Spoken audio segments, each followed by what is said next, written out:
Shut up and sit down.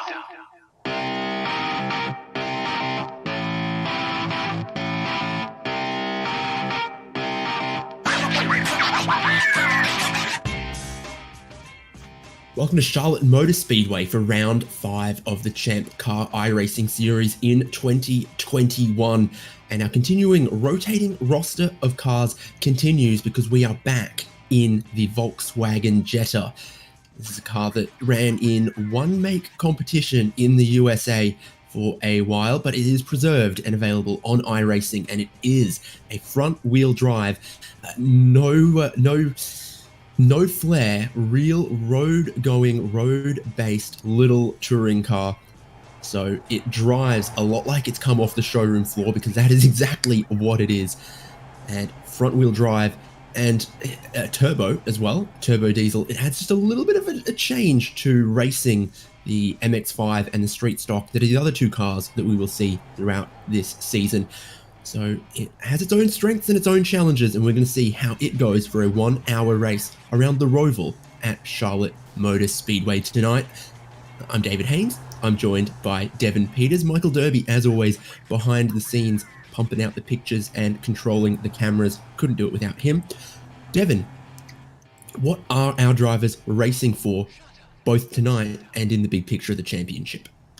Tonight, they're racing for pride and glory, as well as a few championship points that'll go towards winning an entry into the ChampCar iRacing series, valued at up to $1,500. That's right, the winner of the championship will win $1,500 for real racing outside the simulator, as well as another $1,500 going towards any driver who completes at least 50% of 12 rounds of the ChampCar iRacing Endurance Series. So a lot on the line for a lot of drivers, and some really, really tight times at the front of the field already, including Mark McCormick, the winner of our last Jetta race, showing up and showing that he still knows how to drive these Jettas and putting it on pole so far.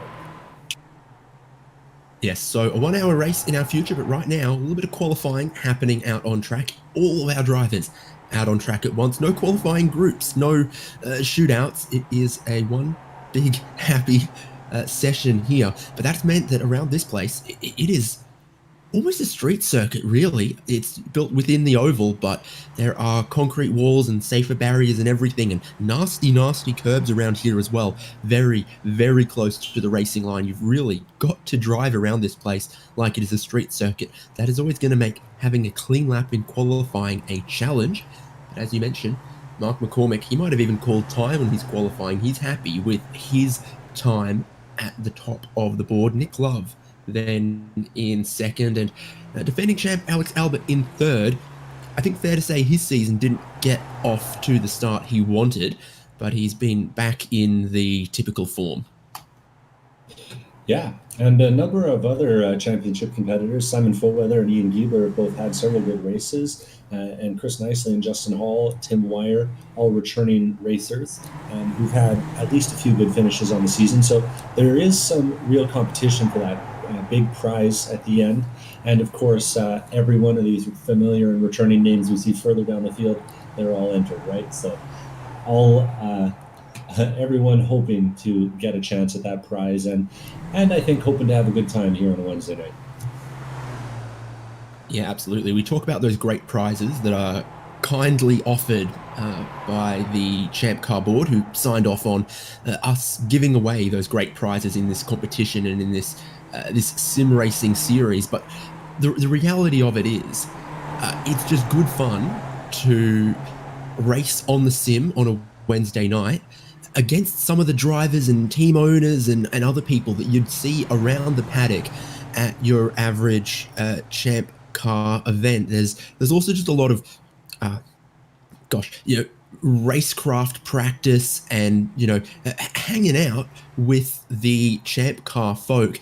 And I think it's fair to say there's a couple of people who've raced against each other here in this championship, then gone on to actually meet up at the ChampCar paddock, maybe put a deal together, maybe race together. Certainly, all the guys who race this week in, week out, get to know each other pretty well, and that has its benefits, both keeping yourself fresh for the racetrack on the sim, but also just getting to know some of your fellow competitors. And that is half of the game in racing, isn't it? Well, and it's been wonderful throughout this whole brutal year to have a place where you can go and connect with some of those guys that you usually only see at the track a couple times a year. But I got to tell you, Haynes, my favorite reason for racing on the iRacing service is so that you can prove with identical cars, identical conditions, who's the fastest. And so it's always a good reason to have a little bit of extra bragging rights when you finish ahead of your friends and teammates. Yeah, absolutely. Everyone's Volkswagen Jetta TDI tonight is within 500 points and has passed tech. No questions there at all. Everyone's got identical tires as well. Talking about those tires, they are going to get hot and roasted around here. It's basically a fixed setup on this Volkswagen Jetta. It's a factory road kind of car. You can adjust the tire pressures. You can adjust how much starting fuel there is. But that's it. There is no spring rates. There is no cambers, none of that to adjust in this car. And we will be running a fixed setup anyway in the ChampCar iRacing series. Well, and if you watch one of these guys understeer around the corner and slam a curb trying to get it to turn, you'll understand what they're experiencing. So this is a car that really, really sort of rewards super consistent, super methodical driving. And so whoever can get that done best is going to give themselves the best chance at the win tonight. And I think I'm really excited to see, it's always great when you've got a great battle up at the front of the championship, and Mark McCormick leading, Simon Foweather in second, Alex Albert in third, all three of them in the top five in the qualifying. It's sure that we're going to have some serious implications to however this one shakes out. Right, and we rattle off some of the names at the top of the timing sheet as we just have 3 minutes left in qualifying. But there is 29 drivers for tonight's race. That is not a bad grid at all. I think it helps that this is a free car at a free track. Just your basic, most simple iRacing subscription means that you have this track, you have this car. So I think participation-wise, no excuses. And we do intentionally, purposefully only use free base content cars in this series. Sure, we go to some tracks that you might have to fork out a little bit extra for, but thank goodness ChampCar racers like us look at some of the costs of the tracks, $11.95 or $14.95, and know that that is a lot cheaper than anything you're going to actually put on a real race car. Heck, I just spent $40 in gas testing the go-kart last night. How's the go-kart, Devin? Super good. And I'm faster than my buddy in real life and in the sim. Oh, it's good to have those two data points so that you can really really confirm the hypothesis. Speedy Devin, good on you. You seeing any change late in this qualifying session? Because I'm noticing we are racing at a 5 p.m. simulated local time. The shadows are getting longer across the track. I have to imagine it's going to cool off through this session, and also probably the track also cool off during the race. Weatherman Devin, what do you see? Well, you're absolutely right. It is cooling down. Track temperature is currently 98 degrees Fahrenheit with an ambient temperature of 81 degrees and a small wind coming in from the south. And that is leading to some changes at the front of the field. Ian Giebler, still in fourth place, has now been joined by Justin Hall and Charles Kowalczyk, who've inserted themselves in front of Simon Foweather. So Simon, who was just a few seconds ago in fifth place, is now going to be starting from seventh on the grid. Regardless of where you're starting in the field, though, I got to say that I think I prefer the inside line. So those odd-numbered guys are going to have an advantage coming down into turn number one, because golly, it is hard to get this thing to turn. And if you are on the outside, well, you don't get to decide when you turn in. But this cooling temperature has also meant that we're seeing all of the leaders come back out on track and try and sit some fast laps. So with 50 seconds to go in the qualifying, roughly, even less, we're going to see, I think, some guys trying to set fastest laps here right at the end. Good analysis, and I'd absolutely agree with it. Coming up towards the end of qualifying, which means the drivers are then going to have to shift their focus to the 1 hour race, where there's going to be a pit stop somewhere for them.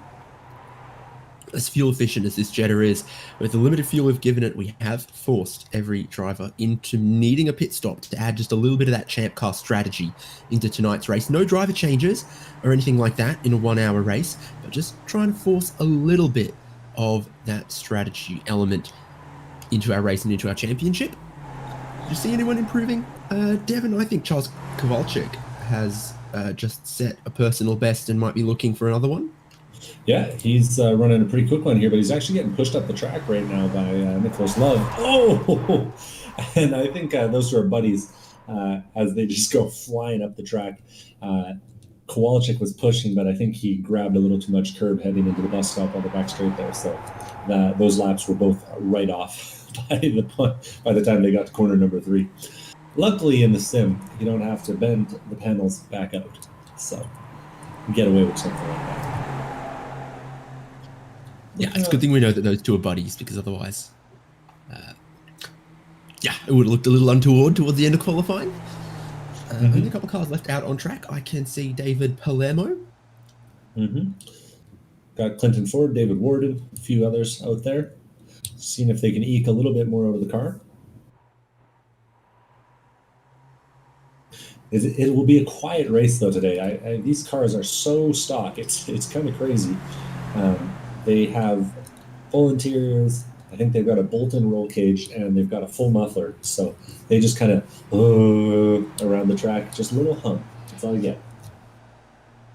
Yeah, no muffler cat deletes or whatever.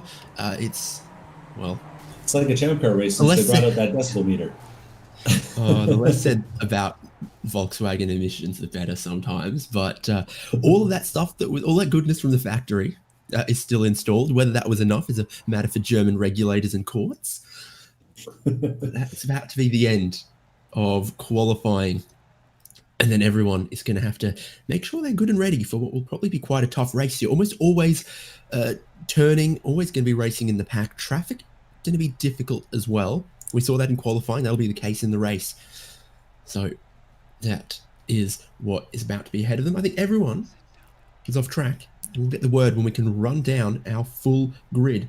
28 drivers with a qualifying time, because there's now 30 drivers in session. Neil Hancock, I think, a late connection, or was that Alex Coffard? Regardless, someone's joined. We're now up to 30 since I last talked about it. Yeah, qualifying is showing up right at the end. Finito. So let us go to the grid. For a very we're going to get the full pace lap rolling start. I love this one. That's great. It's sort of a NASCAR start, Le Mans start behind our pace car. All of them lined up, and the drivers then pull away and form up for the grid. But the order that they're going to do it in is Mark McCormick on pole, Nick Love in second, Alex Albert third, Charles Kowalczyk fourth. So Albert on the second row on the inside. You mentioned that that's where you'd want to be, Devin. And then Ian Giebler also on the inside with Justin Hall on the outside of the third row. On the fourth row, Simon Foweather and Tim Weyer. And then we got Chris Knisley and Chris Flamian for an all Chris row 5. Row 6 has Keith Carlson and Clinton Ford. Row 7, Aaron Thorpe and Andrew Cosick. Row 8, Troy Isidore and Scott Grinnell. Row 9, David Ward and David Palermo. Row 10, Benjamin Moody and Mark Kruger.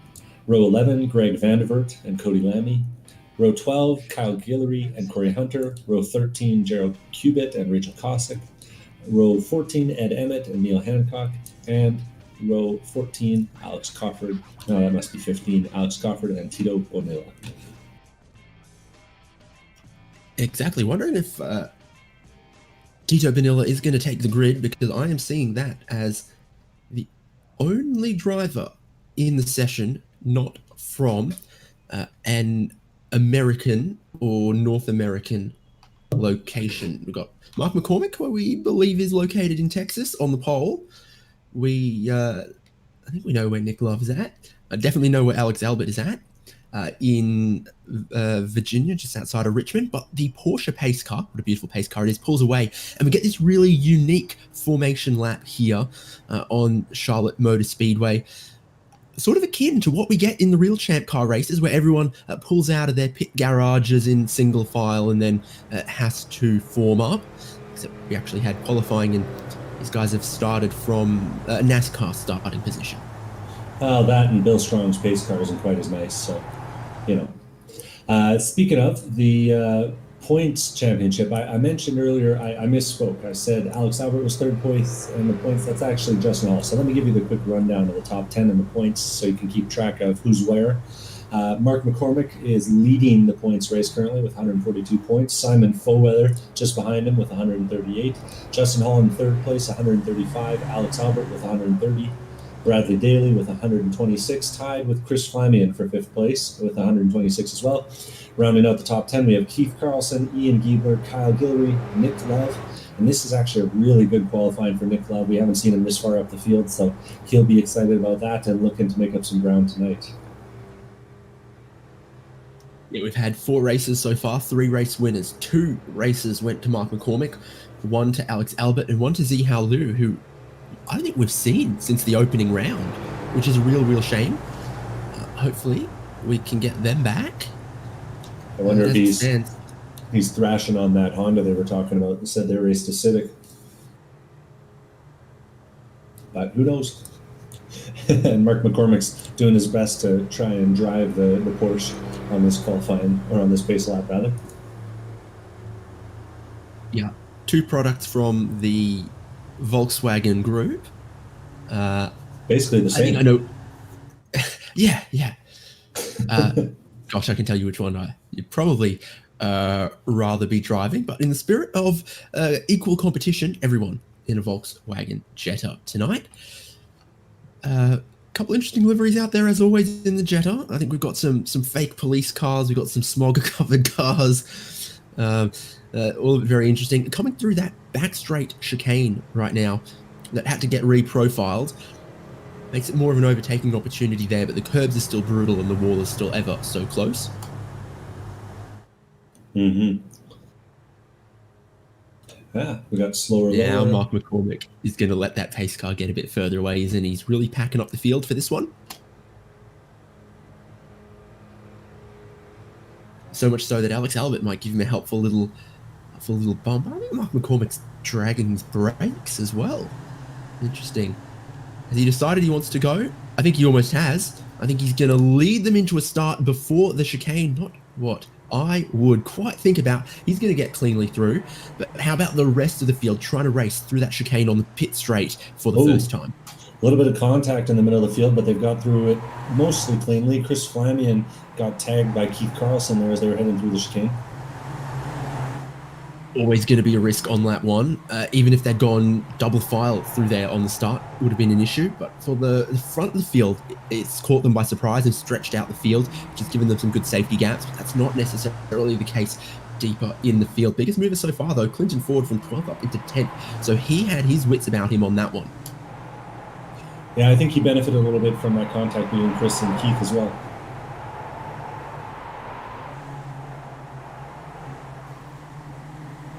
Ford, of course, in that mystery machine, chasing Tim Wire in the Bumblebee themed car. Oh, there's someone in Trans Am Australia series who's racing a TA2 that's in a mystery machine livery, and it looks great. Sorry. You can never go wrong with that. Front of the field has sorted itself out nicely too. A little breakaway of 4 starting to form. Looks like Charles, Alex, Nicholas Love, and Mark McCormick all up at the front. You do get a bit of a slipstream in these cars, of course, but this more recently reprofiled Charlotte Motor Speedway Roval that added more corners has sort of broken up some of the more high-speed running on this track. So it would be possible for Mark McCormick to get away as he throws it off the curbs at the end there. I think that was a good line, but he still has Nick Love in pursuit and Alex Albert right behind as well. Kowalczyk coming along with them at the moment. Still, just all running in the order they qualified. Part of that down to McCormick's big jump at the start of the race to stretch them all out. Yeah. Two losers on the opening lap there. Tim Wire and it looked like Cody Lammy. Tried to go too wide into the bus stop. Cody Lammy had to take evasive action, jumped all the curbs, and both of them ended up pointing the wrong way. Both of those guys have lost about 15 positions each. So that's a real disappointment for slower lower racing. And Tim Wire, who I believe qualified in the top 10. Another slower lower guy having some dramas too, deeper in the pack. Ed Emmett just bounced it off the outside wall as they were coming to the start-finish line. He's straightened that out again, and it looks like the wheels are all pointed the right way, so he'll be continuing on. up front, still tantalizing for the top 4. And I think Nick Love, he was just starting to feel some pressure through the infield from Alex Albert. But now to the chicane on the back straight. Mark McCormick, I think this is his talent with this car, with this front-wheel drive vehicle that can sometimes be, tough to turn in and can start pushing and plowing and understeering. He just seems to get the correct line. He seems to hit the curbs in a way that helps the car turn, rather than a way that sort of sees the car skid and sail on past your turn-in point. Mm-hmm.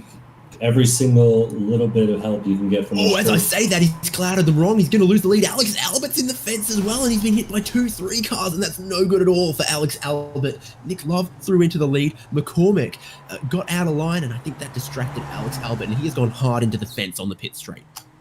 Ooh, and that's really going to hurt those championship hopes for him if he can't start this one out. Dropping back, already back to 8th place, and it looks like the back end of that car is hurt. Definitely going to force it into an early pit stop as I bite part of my lip.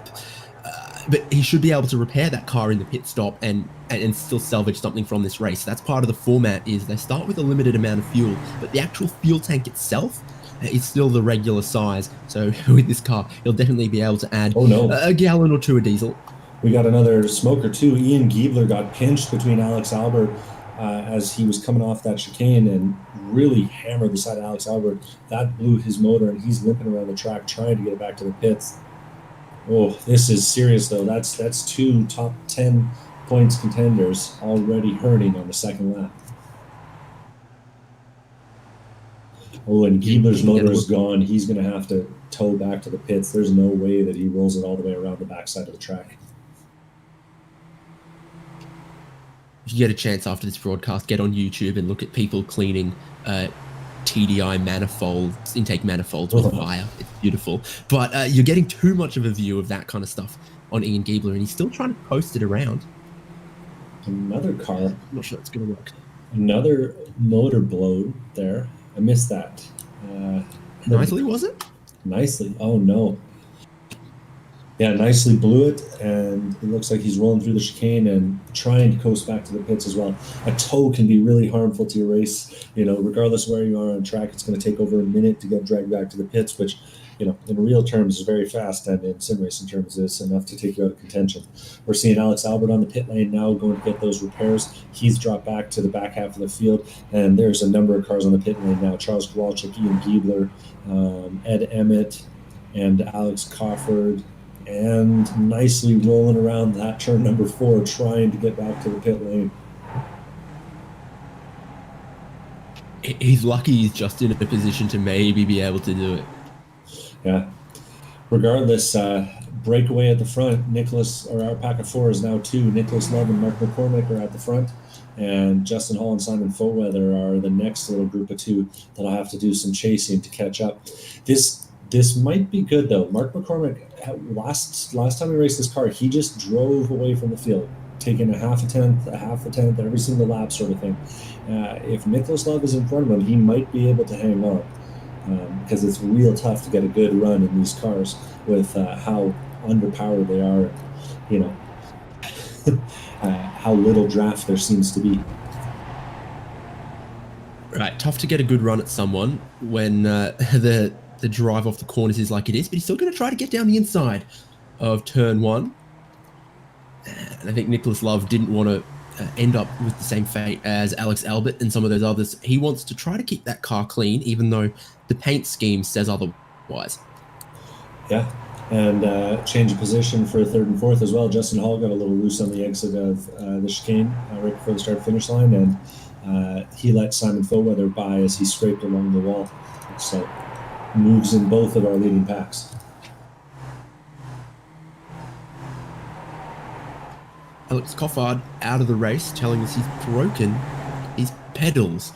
So we've seen some cars that are damaged on the sim side. Unfortunately for Alex Coffard, some of the damage is on the other side of the monitor.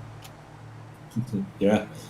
It's just like the real deal. Technical difficulties, they come in all shapes and sizes. Loose wire, broken suspension, who knows?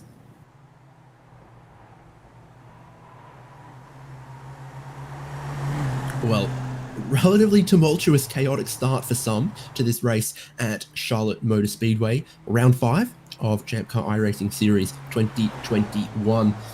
The only thing that hasn't changed is Mark McCormick, your pole sitter, is your leader, and Nicholas Love, alongside him on the front row of the grid, still in second. Behind that, all change. Simon Foweather up 4 positions to running in third, and he's got Justin Hall, I think, following his exhaust plume. Chris Flamion is having a heck of a battle with Keith Carlson and Clinton Ford, and it actually looks like Clinton Ford's going to scoop both of them in one corner. That was pretty sweet. We should try and get a replay of that. Both Chris and Keith ran wide in the chicane, and Clinton Ford said, "Yes, thank you," and dived around the two of them, getting 2 spots in one corner. And you can see it happening live here. Both of them try to take it too wide, and that's not really an option, and Chris is forced to give up the spot as that mystery machine comes flying by. Good moves in the top 5 here. You know, for the Mazda Miata MX-5, we see a lot of drivers paint that car like their real champ car with their real team liveries on it and such. For this Volkswagen Jetta, no one seems to want to do that. We got the mystery machine being followed by whatever on earth Christopher Flamion's livery is. I think it's some kind of wrestling reference. So we get some real unique paint here, but I think it's more than a 75% chance that there'll be a look here from Flamion down the inside at the back straight. This time I think he keeps it all on the track, and it's Clinton Ford who struggles around the outside, compromises his momentum onto the last part of the banking, and it looks like Keith Carlson, the Exxon car, that's going to line up behind him.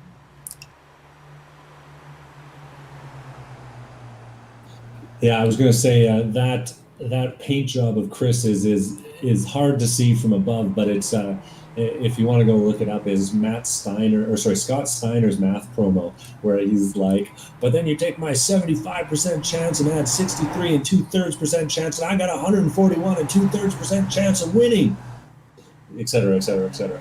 Math, not the strong suit of wrestlers, nor Chris Flamion.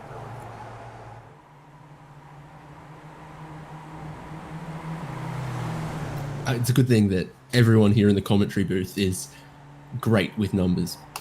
Yeah, I never make any mistakes.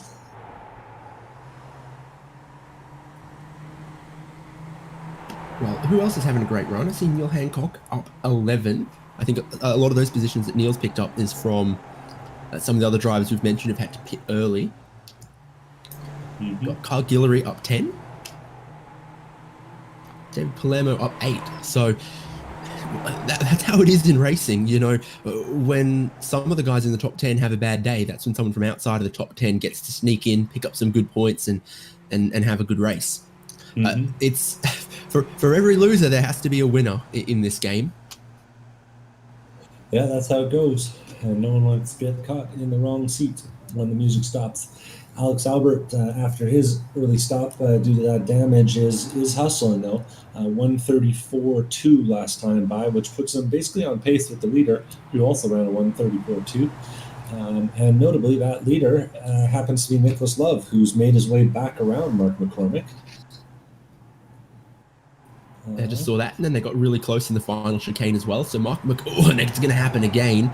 Mark McCormick, we always see him as, you know, a quick driver, but also a little bit of an aggressive one. He's really following up behind the rear bumper of Nick Love and keeping the pressure on him, and that can work quite often. Quite often, it's the pressure that gets the job done. I gotta say, I'm really impressed by Nick Love, though. He looks like he's going to put some time in on this combo, because last time we were out in this thing, he didn't have quite the pace that he seems to have here. But Charlotte Motor Speedway is treating him right in this Jetta today. Have I got this right? Because sometimes I miss these references. Nick Love's car is painted as the car from Blues Brothers? That looks about right to me. It's a police car with an Illinois plate. Other than that... Take a look at the roof. I think that gives it away. I need to get in my helicopter to see the roof, but here comes McCormick. And does he roll out of the throttle, or does he want to make a move into the final chicane? He's going to peep his nose in. Again, I think that's just him trying to put the pressure, trying to force Nick Love to run a little deep, which we've seen drivers are willing to do. Nick Love's going to scrape the wall. Well, is it a bit too early for those kind of games? These guys are running away from the rest of the field, 5 seconds clear of third. The way it's going, it's looking like Nick Love and Mark McCormick are in the good seats. Yeah, someone must be listening to the broadcast, because I said Alex ran a 34.2 last time. Well, these guys just ran 33.8 last time by. So really, really flying at the front and building that gap. And they are starting to catch up to some of that traffic at the back of the field. Rachel Cossack just about 10 seconds up the road from these guys and dropping back towards them quickly. So it will be interesting to see what happens with the pit strategy and when these guys, or how these guys handle the traffic, because not easy to get around people in this car pretty much ever.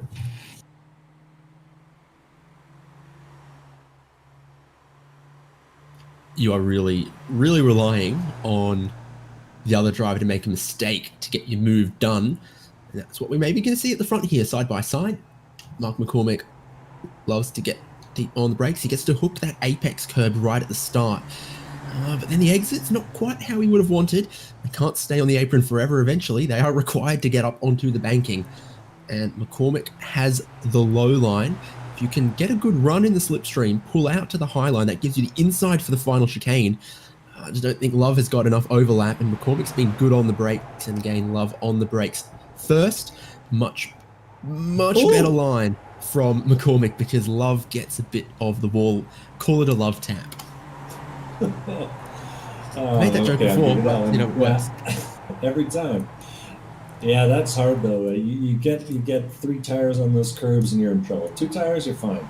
3 tires might be a problem. But as I mentioned, Rachel Cossack just ahead of these guys in that purple Jetta.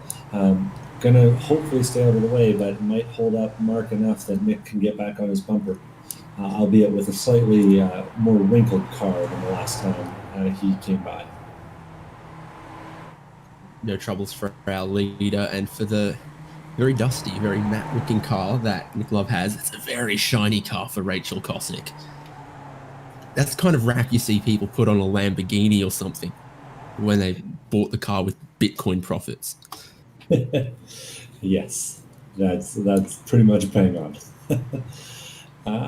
And in the meantime, that slow lap last time by for Nicholas has brought Simon Foa there and Justin Hall a little bit closer than they were before, only about 5 seconds back, but the two of them still following each other closely, and seems like Justin's content to stay behind Simon Foa. A lot of times the draft plays a big role in these ChampCar races on the iRacing series, being able to save a little extra fuel, spend a little less time stopped. But these Jettas are so fuel efficient, wink, wink, nudge, nudge, that they don't seem to take that much fuel at all when it comes to pit stop time. So there's not a lot to be gained by staying behind, other than maybe putting pressure and trying to force the other guy into a mistake. And are you seeing that damage on the front for Justin Hall? I mean, a lot of drivers have scraped the wall, particularly at the start-finish line. They're coming out of the final chicane. But I'm not actually seeing that many cars, particularly at the front here, with as much damage as I see for Justin Hall. So clearly that's not affecting him. Whole right-hand side is a bit how you going.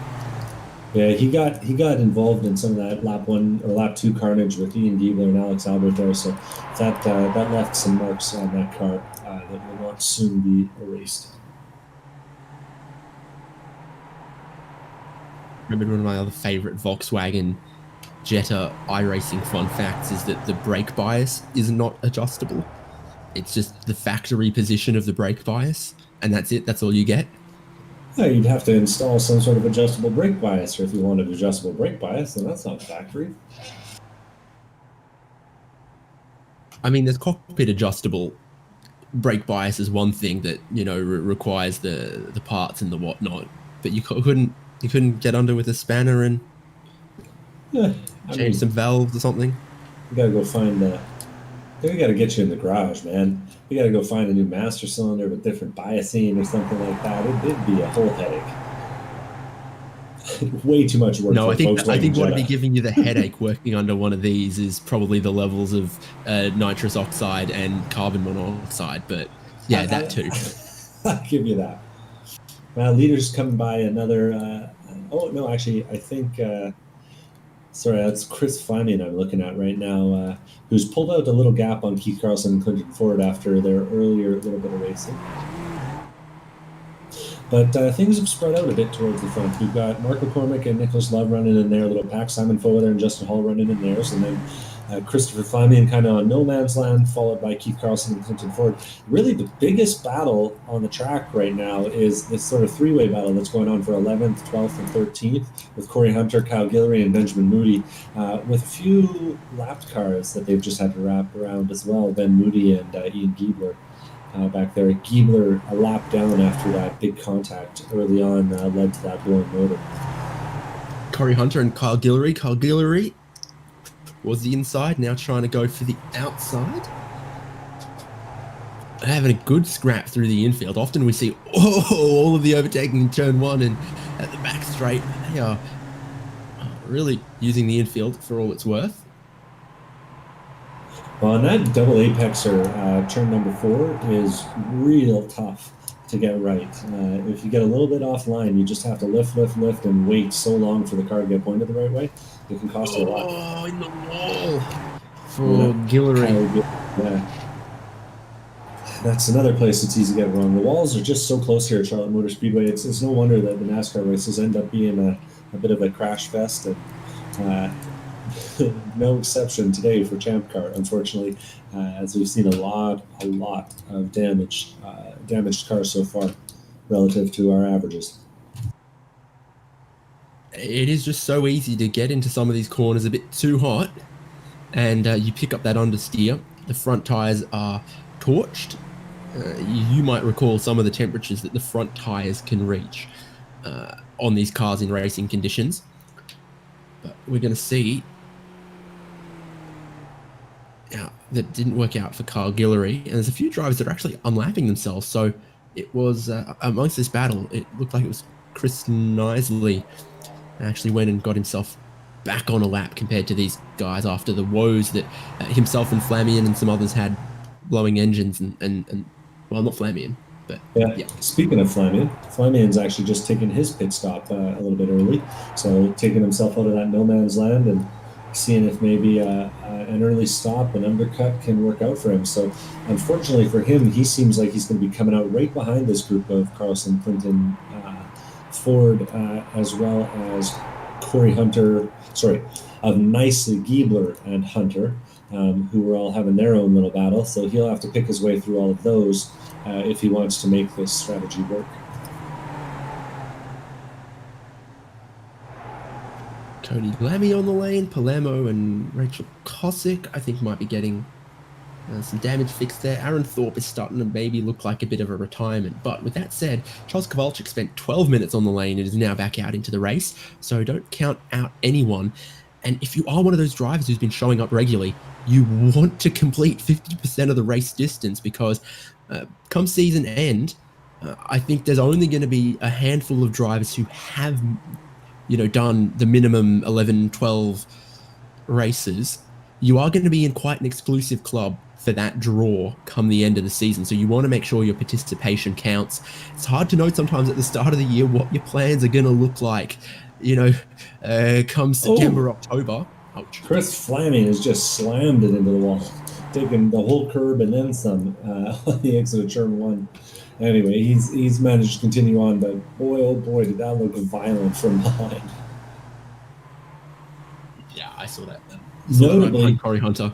Notably, though, Christopher Flamian, and he's pulled off. I think that car is not churning right, and he's decided to get himself off the track. Either way, I was going to say somewhat notable that Alex Albert, who we're now focusing on, has, after that pit stop, found himself only about 3 seconds behind Chris, which, if the pit stops are any indication, would mean that he's about 8 seconds behind the leaders with a pit stop adjustment. So all is not lost for Alex, that's for sure. And 8 seconds would put him in about 5th place right now, depending on what the pit delta ends up looking like exactly. So he's still in contention. which is good news for his championship hopes. And we have several, again, all of the top four are the same guys you always see leading these races and competing for the overall points championship. But Devin, we told them we could do numbers. But a number that's sort of intriguing me is that 2 seconds that McCormick now has over Nick Love. When they were going back and forth for the lead, Nick Love could hang, but now that there's 2 seconds in it, I wonder if McCormick is going to maybe just have a slightly better time of it and be able to break away. That's one to keep an eye on, but they're also battling for third. Well, actually, Justin Hall's not that close for third. Yeah, about a second between them. 2 seconds is a bit, but 2 seconds is also enough that McCormick could easily lose it here if Jared Cubitt or some other lap traffic, as he goes past Jared Cubitt, could hold them up, just make an overtake a little bit more difficult.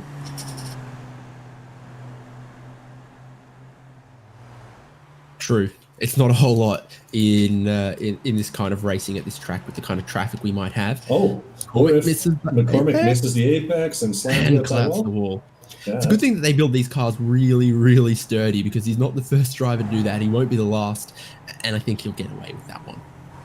Yeah, but that did cost him some time, and McCormick now has only a 4-second gap on Simon Fogler, so he lost about a second and a half. But on top of that, who was that in? I'm losing it. Nick Love. Nick Love, yeah. Nick Love took the pits from second place, actually, and will be benefiting from McCormick's little adventure when he comes back on the track. So some implications there. Hello to our man, Doc Waldrop, tuning in. We've had Doc on these broadcasts before. I hope we can get him again in future. Add that real champ car flavor to it. Ooh, and Nick Love is having some feisty dealings with the traffic. Troy Isidore gives him a hard time, gives him a door bang on the way out of the pits. We'll see if Nick can make quick love work of this, rather. Otherwise, he's going to be paying for it. And hope he doesn't make quick love.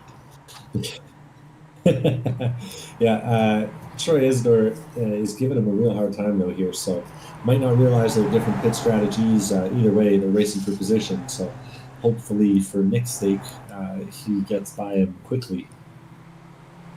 Bump drafting as they come down the back straight. And there's some nuance to driving these things in a straight line. Being a diesel engine, they seem to like being short shifted a little bit. So that's why you're sometimes seeing guys get a really good run down the straightaway. Some guys paying a little bit more attention to what your delta bar does when you shift at different places than other guys are. Right, they got that Volkswagen DSG dual clutch kind of gearbox in them, so you can change gears very quickly. There's plenty of gears to choose from as well. McCormick on the pit lane. Yep. Being a diesel, there's a lot of power and a lot of torque down low. You don't always actually want to string them out all the way to the red line. Sometimes you make more performance shifting it a little shorter, keeping it in that sweet spot, which for a diesel is often just a little lower in the rev range. McCormick coming off. Nick Love is coming around the outside, and he's got the lead. I think Nick Love's got this. Great demonstration of the pit exit here. That can be quite a bit of a challenge. Nick Love gets the inside into this double right-hander, but there's nothing in it at all. You couldn't fit a Volkswagen Polo in there. No one knows what a Polo is. We didn't get those. Well, we didn't get the Volkswagen Up, which is even smaller. Oh, wait, no, we did. We did. You can get the Volkswagen Up in Australia. Oh, gosh. Just rub it in with all those good cars.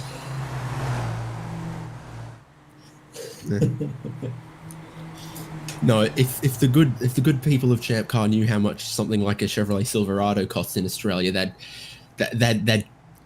take that over any Volkswagen microcar. To be fair, the Silverados and the trucks cost a fair bit in North America too. Either way, the base models are like 110 grand here. It's ridiculous. Oof. Yeah, okay. But yeah, still tight battle in between these two, glued together. And McCormick really seems to be getting that run on the exit of the corners. He's trying to get some overlap here as they head down into that final chicane. I think McCormick's where you want to be, side by side to the inside. He gets to use that curb how he... No, he doesn't get to use that curb how he wants to, and he shortcuts the track. That is an automatic instant penalty. You've got to give up the time and then some, and then a little bit more. You don't want to do that because that is a real costly shortcut to make. You have to give up a lot of time as penalty. That's really confident driving though from Nick there, because he saw that move coming and maybe saw that it was a little overcooked and did not try to block it and just let Mark dig his own grave, and give himself that penalty. So now 2 seconds gap more or less on the track, and those two are going to keep on battling. In the meantime, Simon Foweather, Justin Hall, and Keith Carlson, all three of those guys haven't pit yet. But Justin Hall and Simon Foweather are really starting to tighten up in third and fourth place. We'll see. Maybe this battling between Nick and Mark gives enough time back to those guys that they can make something happen from third and fourth place. So Simon Foweather dives down onto the pit lane. Really late maneuver there, but a really solid entry. I don't think he gave up anything on the way in. That's how these races are sometimes won and lost, is on that pit entry, on that pit exit, and your stationary time in the pit lane. You remember at Road America, sure, we were racing a different car. We were racing that rear-wheel drive V8 street stock, but everyone seemed very content to go 45, sometimes 50 minutes into the 1 hour race before making their pit stop. But here, so many early pit stops, not at the halfway point of the race, and almost everyone has made a pit stop. Others are carrying on, so it's not about the fuel just yet. I just think the way the traffic is here compared to the wide open plains of Road America is seeing a lot of people decide, you know what, I don't want to get caught up in this traffic. I'm going to try to make my pit stop early. And that works if you're the only one to do it, but when everyone's doing it, well, you're still following the pack on that. Yeah, slick trick there. I don't know if you noticed Justin Hall coming by onto NASCAR turn 1 as those other guys were diving down into the infield section. Simon Foweather's just come out of the pits though, and it looks like he's still got about that 5 second gap to the guys ahead. Yeah, about 6 seconds by my calculations. The timing's great, but these guys still have a comfortable gap at this point. I am a little bit surprised though, to speak to your point. I think that if I were drawing the optimal strategy, running it right to empty would be ideal, provided you're getting through the traffic pretty comfortably.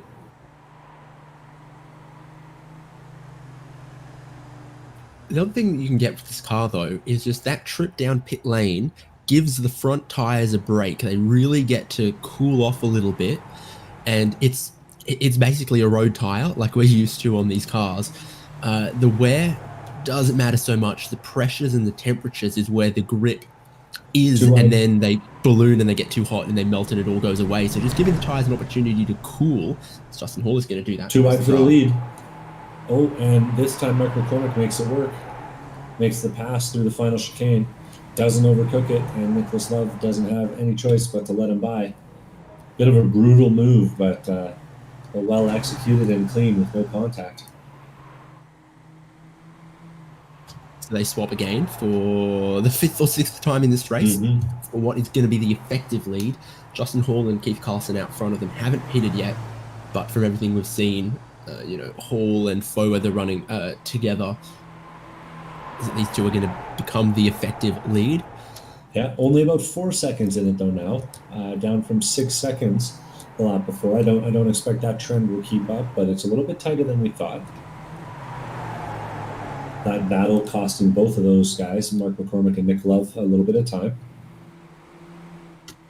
And just wrapping up my point is that taking that pit stop a little bit early, giving the tires a little bit of a break, a chance to cool a little bit, would let you probably do a bit of an undercut.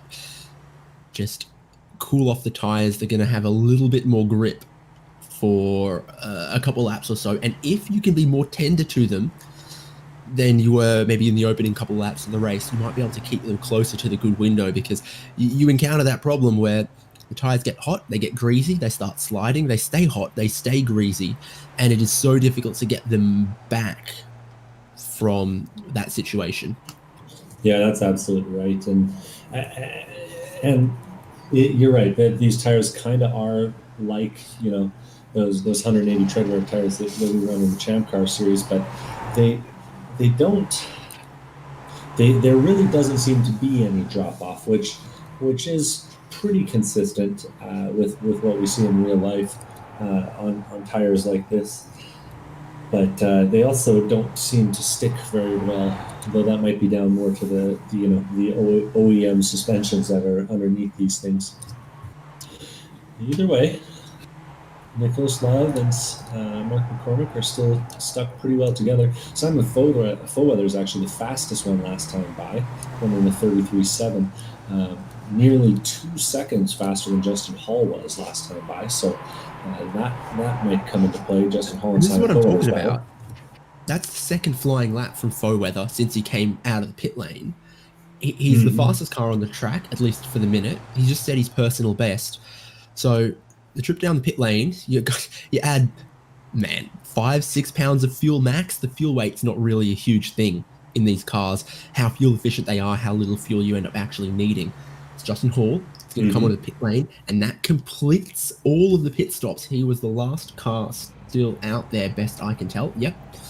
So now everyone has pitted, but just that chance to let the tyres cool off a little bit gives a great opportunity. So we'll see if Foweather can keep that pace up, but I have the feeling like actually over the next 2 or 3 laps, he won't be able to. It's just that sweet spot 1 or 2 laps after the pit stop. Mark McCormick absolutely blitzed the chicane that time. I think he made 4/10 on Nicholas Love. Pit stop from Hall. Yeah, quick one. And I think it might even have. No, he's going to be behind Love, but he's made up a bit of time. Big contact between Hall and Charles Kowalczyk. Oh, and that's going to really put a damper on all the progress that Justin Hall had made. Kowalczyk facing the wrong way, car bent all out of shapes. That was brutal, but that blind exit to pit lane, a guy coming from turn number 1 won't necessarily see you coming on the other side of that wall, and the two of them come together and crunch. Car's not looking good for Justy either. Yeah, the two of them. Tricky pit exit. You can't see over that wall on your left, and so Kowalczyk thinks he's clear, maybe doesn't get the call, and contact, and boom, 2 races severely affected by that maneuver.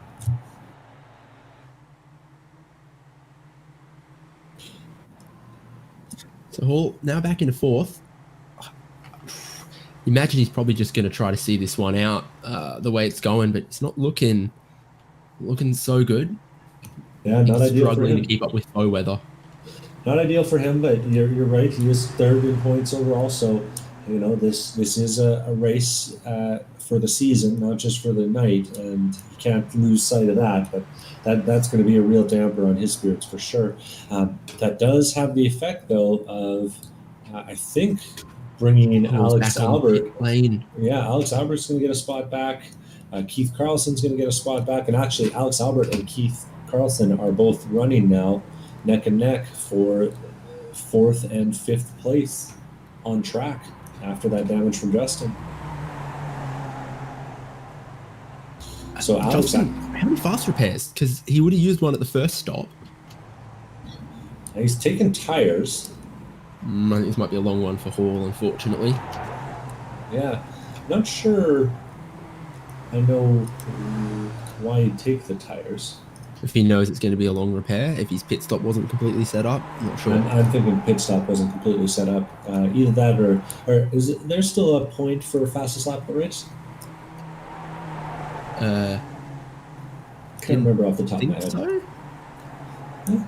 Anyway, who knows? Or maybe Justin has just decided he's had enough. We'll see. I know Alex Albert has a good run onto NASCAR 1 and 2, up behind Keith Carlson in a battle that is now 4th place. Good run right at the line to the apron. I don't think Albert's close enough unless he's feeling really brave, but this is now pressure on Carlson. 7 positions gained since the start of this race for Carlson. So, yeah, that's good. Start outside of the top 10, battle for 4th place. That's a good day at the track. We'll see if he can hold on to 4th with still 23 minutes to go. Really clean and consistent, and sometimes that's all you need to have. Uneventful race is a good race.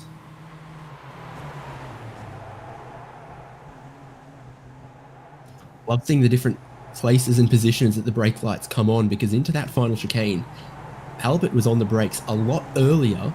Still They seem to approach the corner at the same speed. Carlson made the corner no dramas at all. But just different ways to, brake in a straight line versus brake in a curve versus, how much you can use the brake to rotate the car with that fixed sort of road-going brake bias we were talking about as well. Different ways to skin a cat. Well, and sometimes when your car is understeering as much as this thing tends to out of the box, you're really just stabbing that brake pedal to try and get the weight shift, right? And really sort of jar it into turning. And you'll notice Alex Albert pretty often through the corners, he taps all the way through the corner, trying to get the thing to grip and turn and grip and turn.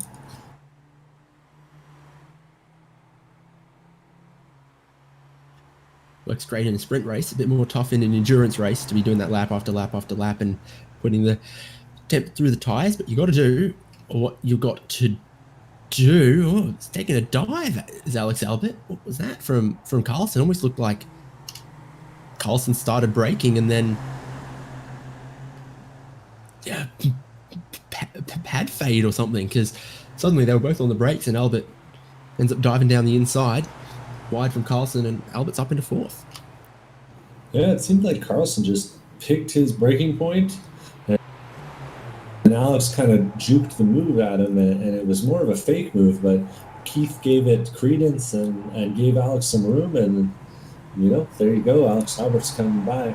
A factor that's not to be overlooked in a scenario like that is the triple monitors or the VR versus single monitor. Maybe Keith couldn't see quite so clearly into that blind spot, and Alex Albert just managed to take advantage of that by showing that little feint, and Keith, being a respectful racer, gave him some room, and Alex Albert just decided to take advantage. Either way, end result, Alex Albert up to fourth, Keith Carlson in fifth, and 10 more seconds off the road for Simon Fairweather if Alex wants to make up any more positions. Yeah, I was going to say this isn't such a huge worry for Carlson, because now it's actually 25 seconds back from him to Clinton Ford, the next car, to be able to overtake him. So if you're Carlson, sure, you're back in fifth. That's still a good result. It just needs to keep it clean from here, and that looks like a pretty easy one to bring home. Mm-hmm. Well, and not seeing pace from Albert that would let him catch Fairweather for third. Oh yeah, no, that'll be challenging for him, especially with that the way that battle went. He's been a little bit quicker on average, but to the tune of a tenth or two a lap. So I'm not expecting that. But what I was going to say was that with all of the carnage we've had, the pace that the leaders have been able to keep up is actually really impressive. Nearly half the field is lapped at this point, and Mark McCormick doesn't show any signs of slowing up, throwing a 34 flat last time by, really, really flying when the back half of the field is averaging in the mid-35s.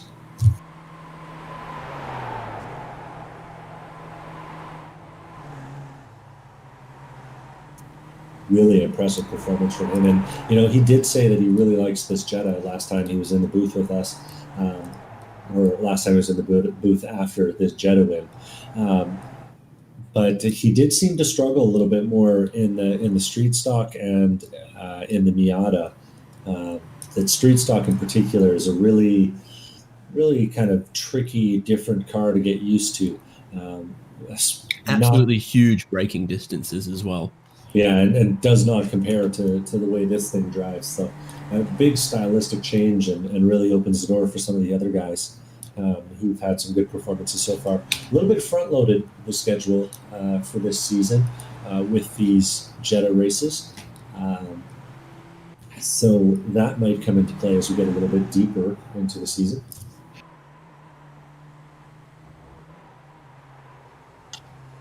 Yeah, the Jetta diesel, front-wheel drive, production-based, DSG gearbox, the street stock, none of those things. V8, 4 on the floor, bias ply tires, rear-wheel drive.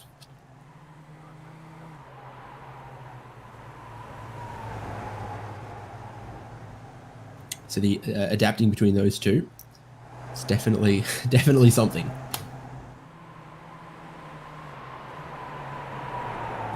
Absolutely. As we rattle towards the final quarter of the race, 18 minutes still to go. Albert and Carlson are actually the closest cars on the track now. A few others have spread out. Carlson's doing well. To stick with Alex Albert here as well. Sometimes the guy gets by you and then you learn a little something from him, and all of a sudden you're back on his rear bumper, and things get a little bit tighter again.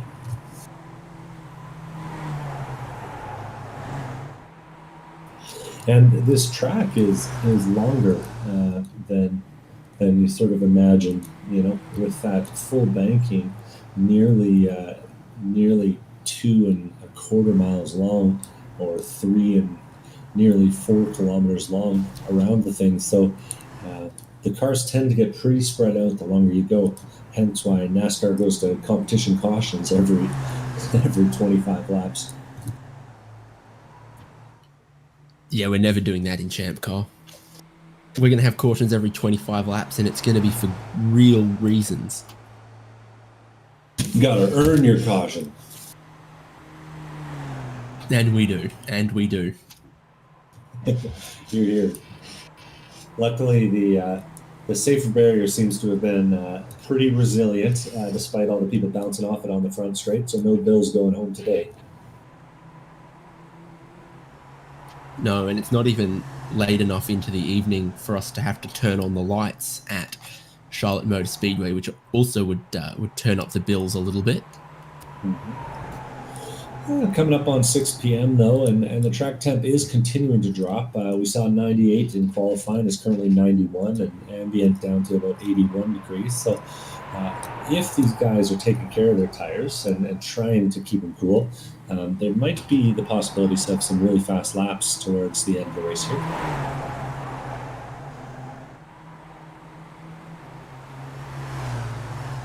We definitely saw that from some, didn't we? Is that it's not the fastest lap of the race set on that 2 or 3. There was a lot of drivers who found more speed, let the tires cool off a little bit, come out, and then come out of their pit stop onto a cooler track and find a bit more speed that way.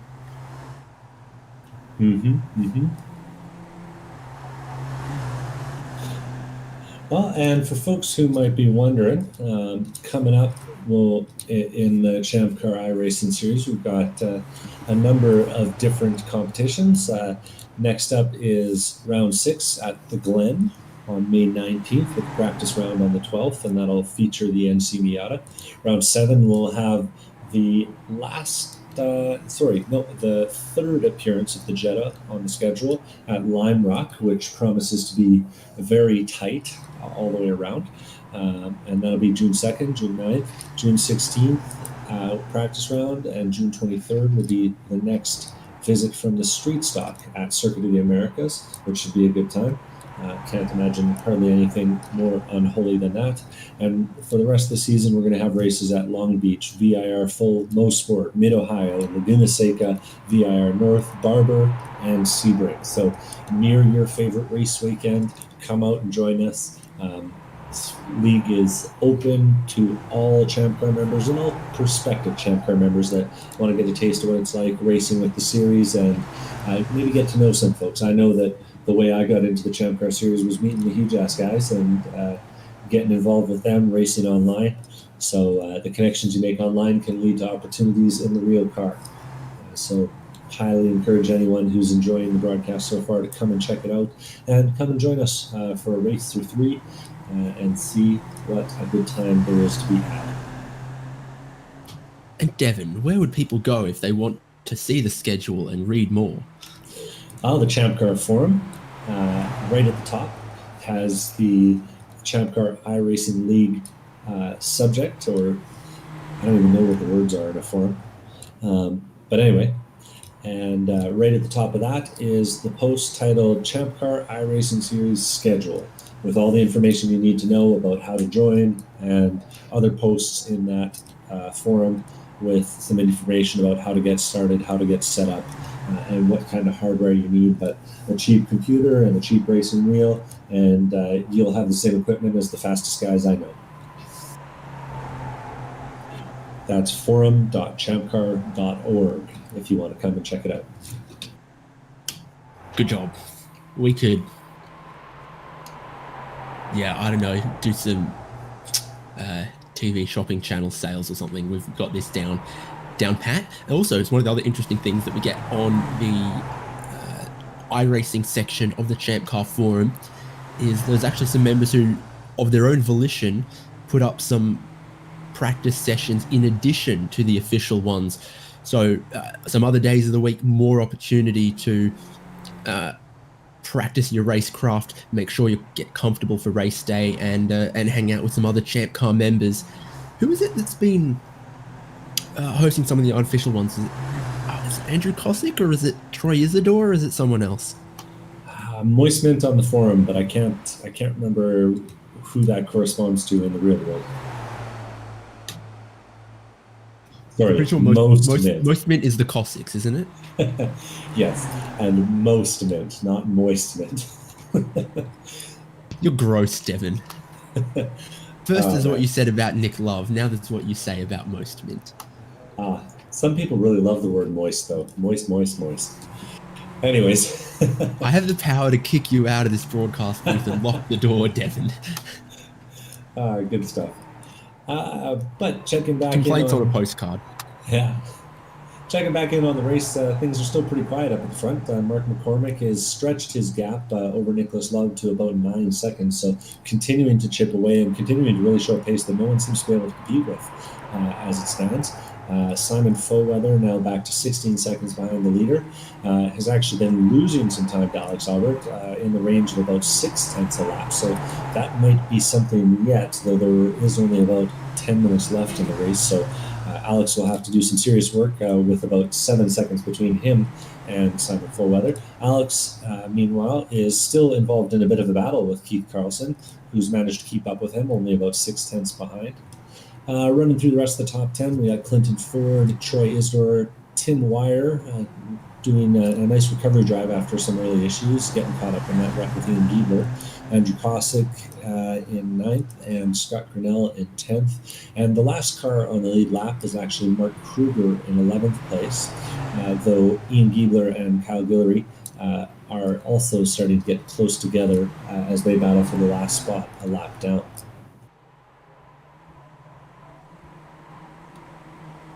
Well, all the calculations I'm looking at seems to say that Mark McCormick is going to complete 38 laps in this race, if indeed he remains the race leader.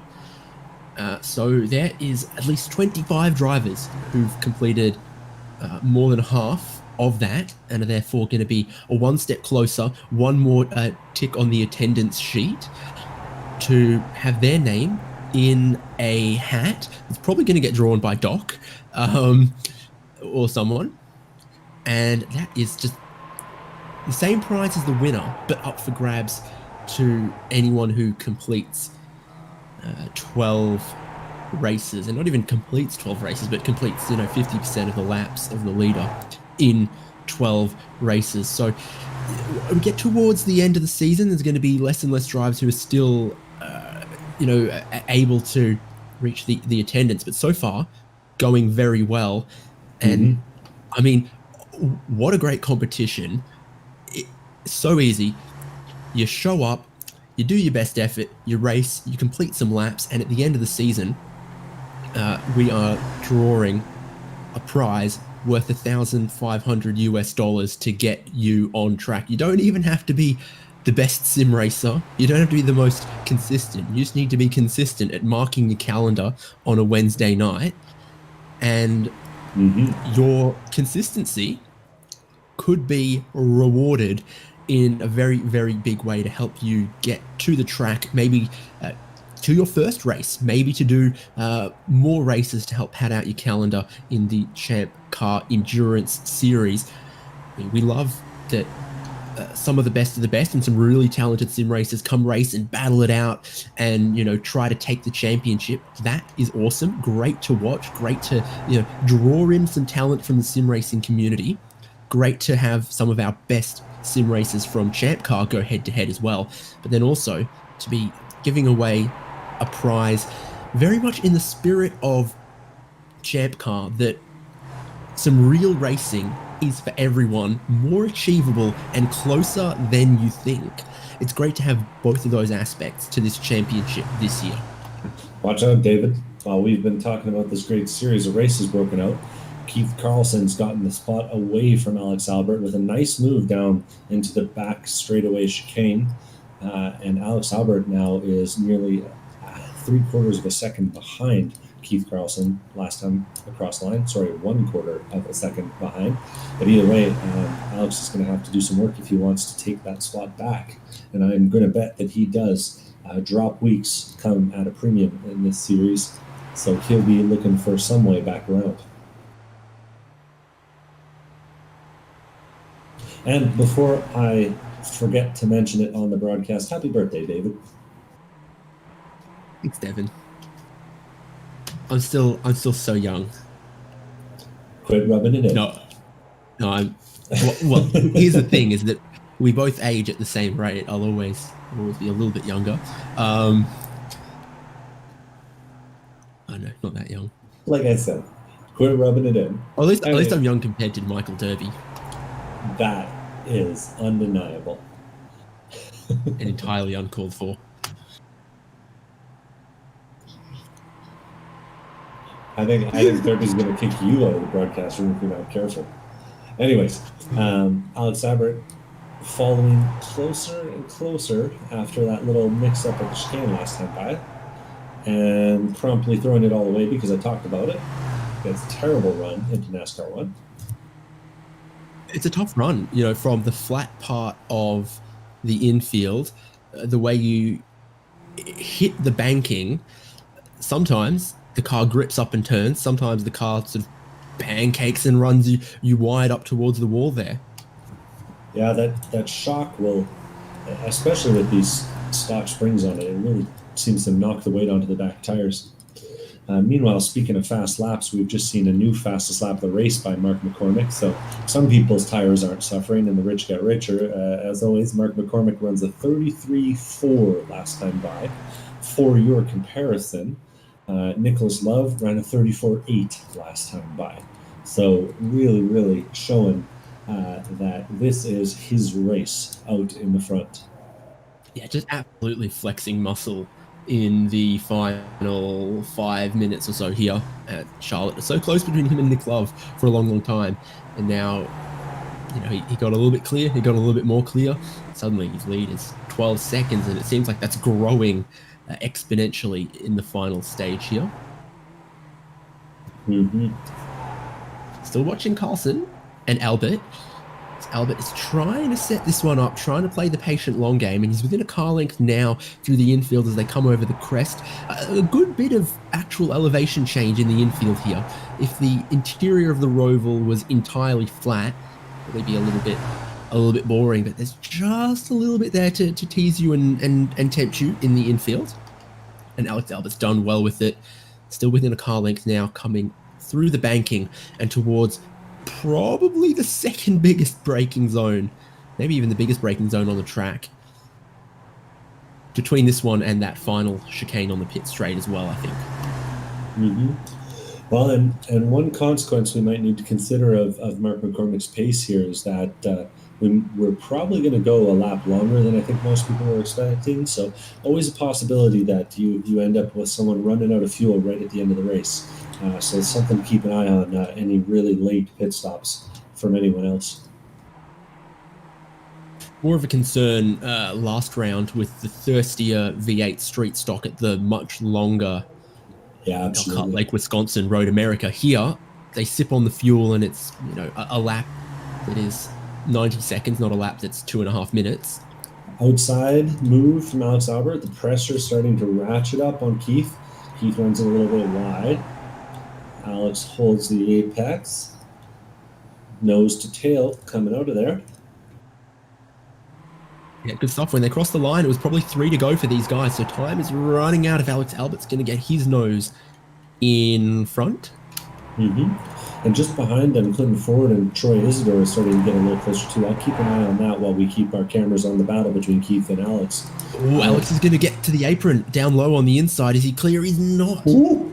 Carlson chops it close. I thought Alex had gone over under on him and gotten the narrow exit and was able to get down to the not to the apex but to the apron there. But no, it's not a slam dunk. He wants it how he got the position last time, but Carlson's not going to give it up quite so easily. It's going to come to the line with 2 to go. Mark McCormick has already taken the line. Definitely 2 more laps in this motor race. Yeah. And a 33... Oh, no, sorry. That was a 34 one. I thought there was a 33 one last time by Mark McCormick. Either way, it's really remarkable how these things jump like they're V8 supercars over the curves every single time they go through. It's the fastest way around this place is to jump across those curbs best you can. Not always easy, sometimes unpredictable and unsettling, but when you get it just right, well, that's the fastest way around the track. So definitely pinpoint precision needed more here at this track in these cars than at some others. Ooh, Alex Albert bangs the wall at the apex that time, right?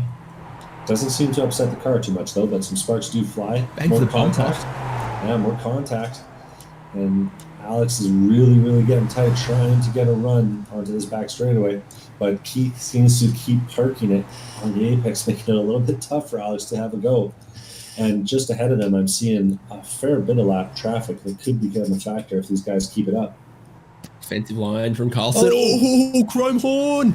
Gets him unsettled in the braking zone. Is he still going to make the corner? This is an opportunity for Albert to try to cross back underneath and get a good run. He's looking for the apron. Is he going to get let back up onto the track? He's going to force his way onto it. That is cheeky. Meanwhile, Mark McCormick has taken the white flag to start the final lap, and Alex Albert using the bumper, using the apron. Carlson is probably going to return serve here into the final corner. No, gets on the brakes a little early, tries to tempt Albert into overdoing it, but they're going to start the final lap. Albert in 4th, Carlson in 5th. Troy Isidore and Tim Wire now bump nose to tail, but I'll let you keep your eyes on that battle up front. I have a feeling like Albert might just be able to get home with this one in the battle for 4th and 5th. 1st, 2nd, and 3rd, all a little bit spaced out. It's going to take calamity for the order to change there. What do you see with Isidore and Wire quickly? Wire just took a very aggressive line through the bus stop. It looks like he's going to get a good run here going into NASCAR 3 and 4. 2 of them will be very close as they come to the line this time. They are some of the last cars on the lead lap. Andrew Kosick right behind them is still on the lead lap, but everyone from 9th back is a lap down to your leader, Mark McCormick. So what a dominant and rapid performance he's put on. He's got one more corner to go to take the checkered flag. Isidore has a bad corner. Wire's got to look up the inside, and he takes the late braking. Oh, wow. And Isidore gives him lots of room. And Wire takes that's for Isidore. Away. Yep. And Mark McCormick at the final corner, checkered flag, and he takes his 3rd win of the season. Mark McCormick doing very well for himself in the Jetta. Another win. And it was close early on, but dominant fashion to round it home. Nicholas Love crosses the line in 2nd place. And Simon Foweather sees him do it and then does the same himself. And then Alex Albert holds off Keith Carlson to round out the top 5. Yeah, really using all the curb at the end there. Well, it seemed like we weren't going to have a race for a second there at the end, but the drivers came through, and that was some really quality driving by everyone all the way through. Alex Albert with a big comeback drive, Simon Foweather, Nicholas Love looking like he had something to give Mark McCormick at the start of that race before fading a little bit late. Good stuff. Then our last cars on the lead lap, Wire, Isidore, and Andrew Kosick. I think Tim Wire had just such a huge advantage through turn 1 there, where Troy Isidore just gave him space and then more space and then even more. Well, and it's hard to know, especially if you're on the single monitor. It can be hard to know where the other guy is, and I think that might have been the case for that one there. Isidore gives it a valiant effort, but not quite enough, and they both try to dodge Chris Nicely, who's trying to do some very misguided donuts, I'd say, in that Jetta. You're not going to get donuts in this thing in front wheel drive land. I don't even think you can get the rear end to slide. It's not like a TCR car as well, where you can pull the handbrake if you want to. Someone tell Chris. Well, everyone has taken the checkered flag now.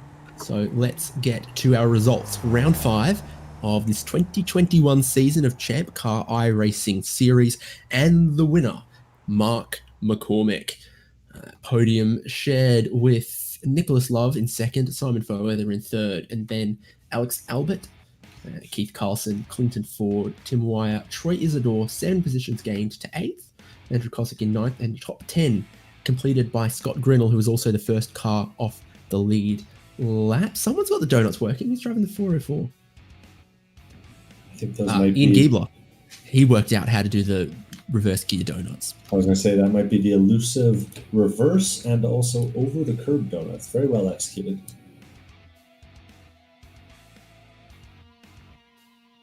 Remainder of the finishing order then. Still 1 lap off was Mark Kruger. Ian Giebler celebrating with his reverse gear donuts. He's only going to get a couple more opportunities in the Jetta this season to nail that one down, so we'll see how he goes. But then Kyle Guillory 13th, Greg Van der Veert, who, gosh, I don't think his name really crossed our lips at all this race. Just a quiet +7 positions into 14th and 1 lap off the lead. David Warden, Chris Knisley, Corey Hunter, Neil Hancock then 3 laps down, but still getting that participation and seeing the finish. Jared Cubitt, Cody Lammy, Christopher Flamian, Aaron Thorpe, David Palermo, Ed Emmett, and Justin Hall completes 22 laps, which is still enough to be scored for the participation. And in fact, Charles Kowalczyk with 19 laps, I think just scrapes in as well, but it's officially a retirement and a DNF for Benjamin Moody and Rachel Cossack. And Alex Coffard, technical problems, and we never saw Tito Bonilla take the start. Okie dokie then. Well, let's see if any of our drivers have taken off their helmets and are going to come have a chat with us, Devon. Well, I see a few sitting over there. You sure do. I'm going to do my typical thing. I love going third, second, first. So let's grab third place finisher Simon Foweather, if I can. I've got him. Simon, congratulations. Another podium for you. Yeah, third place again. I guess that's my place. Well, it's still good points in a season where, with more participants, it's been more jumbled up, probably harder than ever to land on the podium. And also, I guess, anytime you're on the podium, you've completed enough laps that you're also in the draw for that other prize as well. Yeah, absolutely. That other prize, I think the first one's probably Mark's to lose at this point, but that second prize is open to everyone. So certainly hoping to get that one. This car, this track, I mean, front-wheel drive car, the tyres roast, it probably wants to understeer a bit, and the walls are so close here at Charlotte Motor Speedway. Yeah, it was a race of attrition mostly, just who made the least mistakes. So I pretty much backed it off from the first lap just to take it easy. And I guess Alex and somebody had an issue early on that kind of ruined his race. But it was close racing between myself and Justin for the first half, and on Justin's outlap he had an incident with the back marker, which was a shame for both of us, because I was looking forward to battling it out with him. We got pretty similar pace overall, so that's a bit of a shame. So after Justin left, I was pretty much on my own the second half, so I was just waiting for the clock to expire.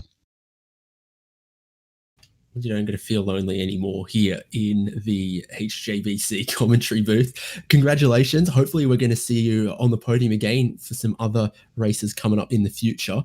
Do you think your best chance for more podiums, more good points results is in the Jetta, in the street stock, or in the Mazda? Probably the Mazda. Street stock I'm still trying to get to grips with a little bit. I think they changed the model a little bit from last year. It seems that way.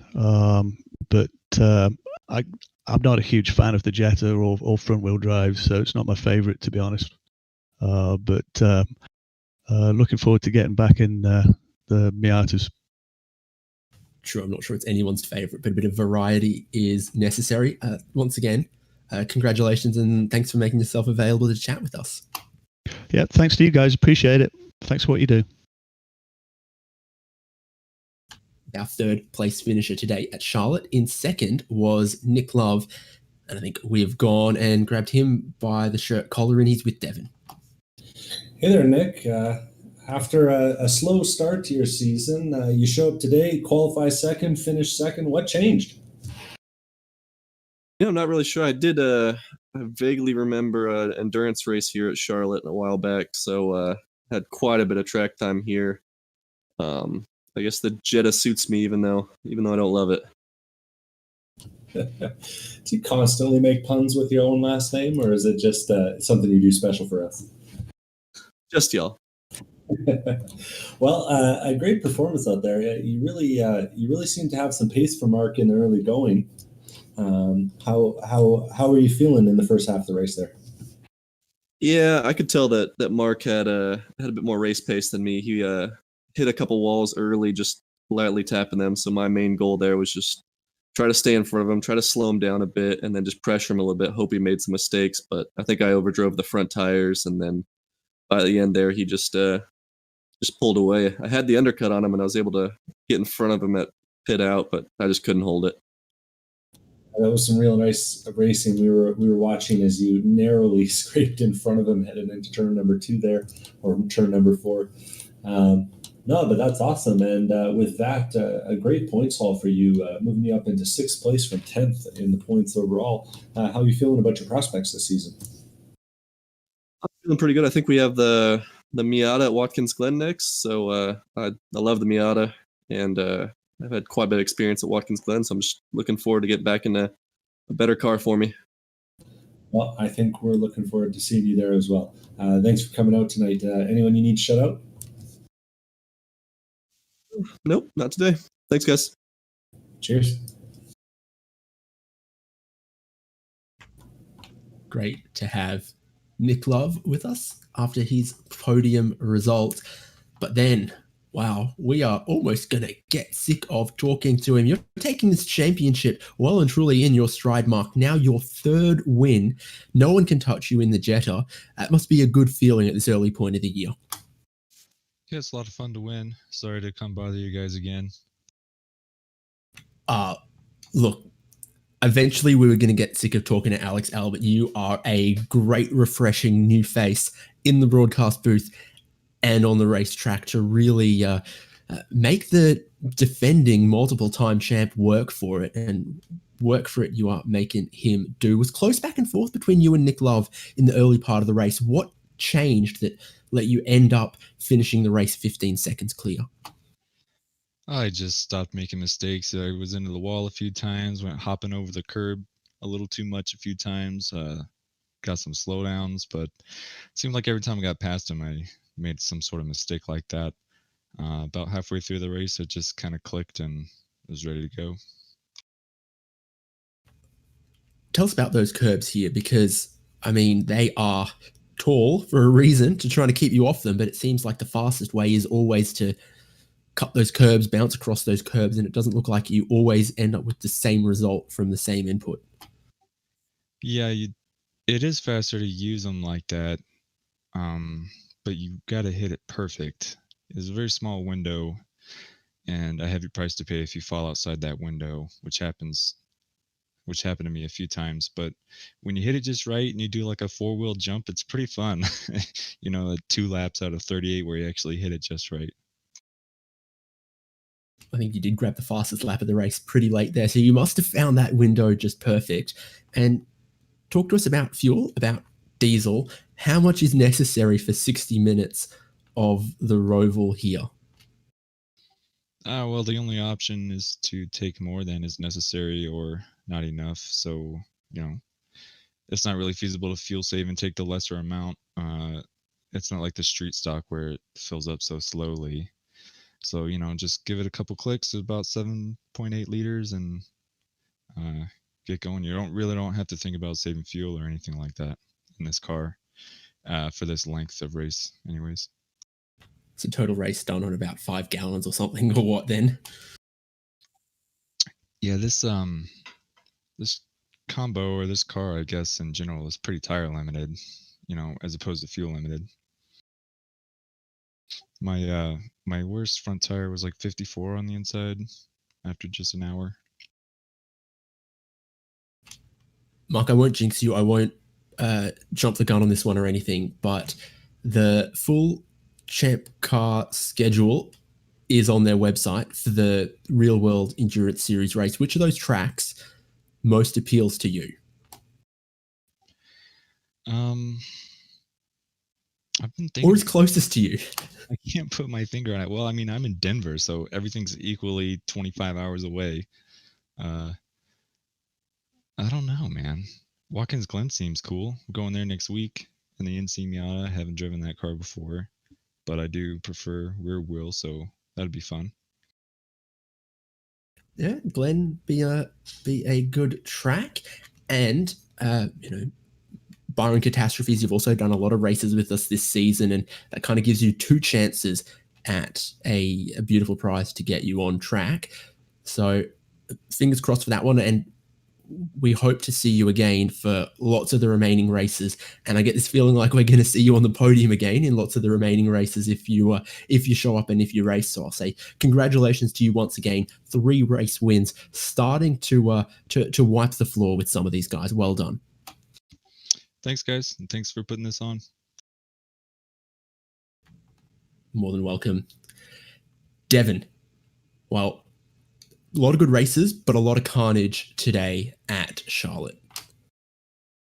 Yeah, and that seems to be the story with Charlotte. Those walls are close and those corners are tough to get around consistently. So easy enough to do and costly in the real life, but free in the sim. And I think everyone had a good time. Exactly. Great to get this little iRacing preview of a track that Champ Car go to, and great to have a very interesting championship title battle on our hands for 2021. Anything could happen with the 3 different cars that we're using, all of the different tracks we're going to, and quite a few new tracks on the schedule for the iRacing series in 2021. What are we going to?